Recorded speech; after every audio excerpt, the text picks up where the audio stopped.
was my first display in the start of my journey. It just uses observer clocks, so it's not that good.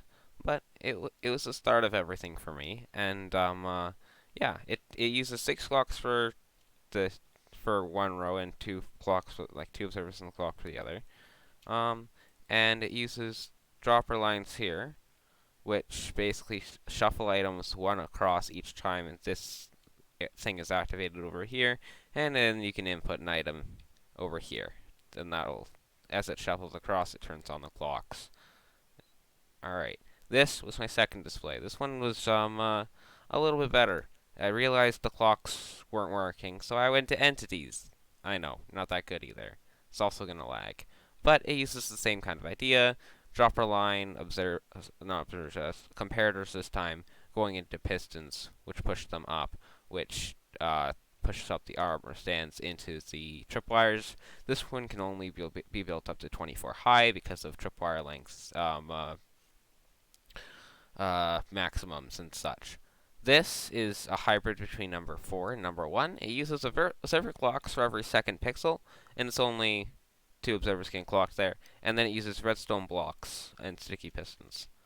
Again, dropper line with the observers going beside it.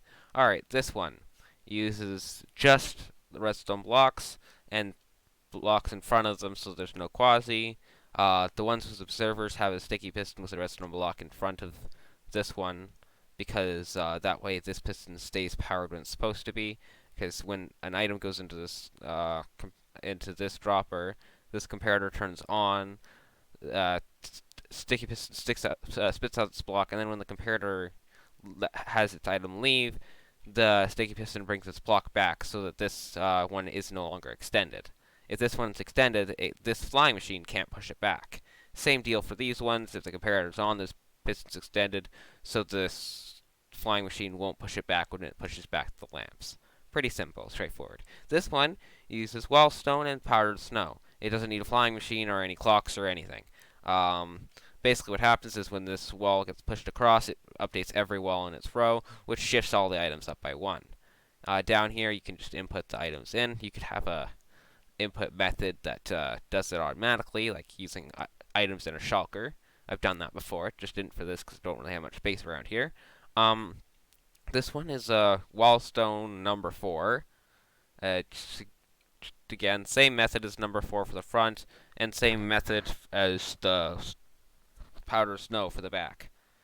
Okay, this one is a hybrid of the last one and number 1, and it uses the observer clocks and redstone blocks again. So this one's pretty quick. Doesn't need a flying machine or anything like that, but it does have some lag issues with the clocks while it's on. Alright, this is a Shulker display, which uses hopper locking, and just dropper line in the back moves the hopper lock up each time and switches where the shulkers end up. There's a better version of that on my other plot and also in the distance there. So if I just go up here, you can see this is the one that I had a video on already, just briefly showed it. And it loads an image using, again, there's wallstone in this one, which updates all of the observers in the row so that the item moves down instantly and up one by one, and that way I can just change where the lock is at, which changes where the shulkers end up. I can actually demonstrate it. So let's see, which design do I want to do? I'll do this one. I'll do this one.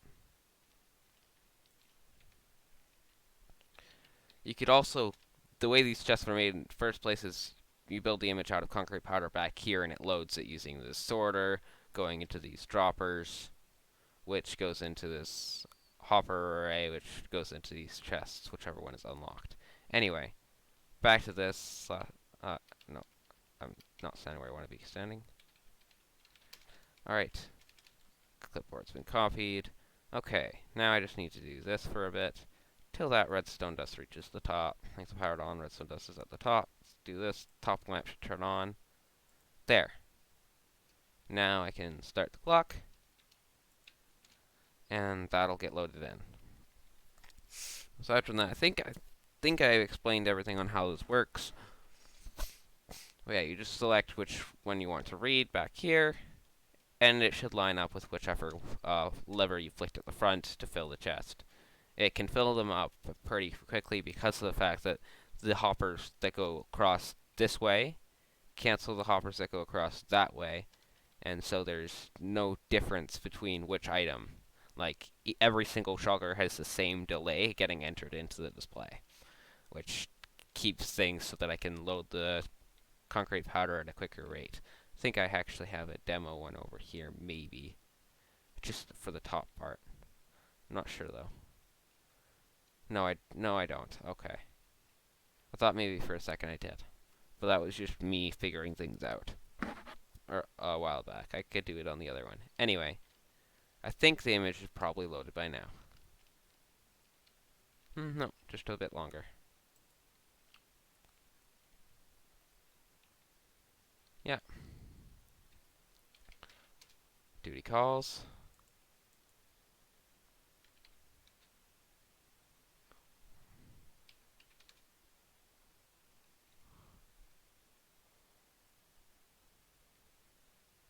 I think that should do that.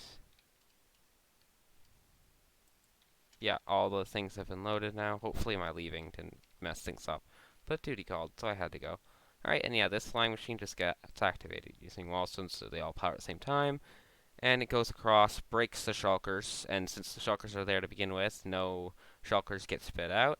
And then when it goes across, what it's going to do is it's going to dispense the shulkers that go one after it, and it's going to make our image. Nice. See? Not fake. Alright. Back to my second plot, because there's a bit more to do. My newest display came about through some late night inspiration. It is an axis selector. This was what I built the night of when I wanted to sleep, but I needed to make sure I had a concept for the morning. I just select the axis, and what it does is it resets latches. So when you power it, it powers something into the latch on each one, and sends 2 pulses through the pixel that you want to turn on, which obviously makes it nothing. And then when the latches get reset, it happens so that every single pixel has has the vertical and horizontal activate at the same time, so the observer can only pick up one of them, and so the pixels that are at intersections get 3 pulses, 2 in the turning on and 1 turning off, and the pixels that aren't at intersections get turned on once and get turned off by the latch system. Built 2 more of this. Again, uses scaffold here to power up from the bottom. This one uses wallstone, powers from the top. It's faster because it uses wallstone. Wallstone is faster than scaffold. And yeah, it all works the same. Has inversion. Just handy feature to have. Everything works how it's supposed to. Since the buttons are here, I needed note blocks to make sure that the dispensers get updated, so that it wouldn't get stuck and such. And yeah, you can even invert it while you're doing your inputs. Yeah, it doesn't matter. Just like that. And yeah, everything works for all of these. And then, since it worked so well, somebody asked me to make this. This is a 100 by 100 version of it, but it has some additional features. Some useful ones. This flying machine over here, it's pretty big, pretty clunky and slow, but its idea is great. What it does is it sticks the redstone block in and pulls it out before the dispenser can go splurt splurt. I'm not even kidding. That's the best way I could think of to describe it. So, once this goes across, you'll see it happening. But I'm going to quickly explain the rest of the display while that happens. So, over here in the back is the new logic unit for it. This allows me to basically sort between bone meal and any other item at hopper speed, times 10. Basically what happens is this dispenser here If it has bone meal in it, we'll keep the item and do nothing. If it has a different item in it, it will shoot it out into this hopper. And then these comparators relay that down to this wallstone line. This wallstone line obviously moves everything up the dropper, and that's for the 0, up in the dropper line. This one adds items to it, and that's the 1. The 1s also power the 0s, the 0s don't power the 1s. It all happens at once. And then you power this redstone line, which does subtract mode from the comparators, so that actually sends out their pulse into the system through these gates, which if the gate is on for something, the pixel comes out through here. And you just select them one at a time, so you could load 10 full columns at once. And here we can see the flying machine going back. It's all synced. It's just visual bug. And yeah, I'll just go in front of it so you can see. Yeah, the redstone block gets stuck in, and because dispensers take a little bit before they can actually dispense after being powered, the redstone block can get retracted on time, and so the flying machine just moves along and does that. And then you can just press invert to clear the entire display. Pretty handy, pretty neat. Okay, next system. It's the section system. There's 10 sections going across and 10 sections going down. 10, each is 10 wide and 10 tall. So there's 100 sections total, and you can address sections and then the individual pixels inside of every section if you want to. This is just to make it easier to input via a computer. It's not as fast as selecting each individual pixel, but that would be kind of a waste with this. With 1x1 pixel display technology, that would make it so massive just for the selection bit, even though it doesn't actually need that much space. This here is just how it sends the signal down as it uses the trapdoor and this wallstone, and then here is the section redstone, which just turns on 10 pistons. It's pretty simple, straightforward.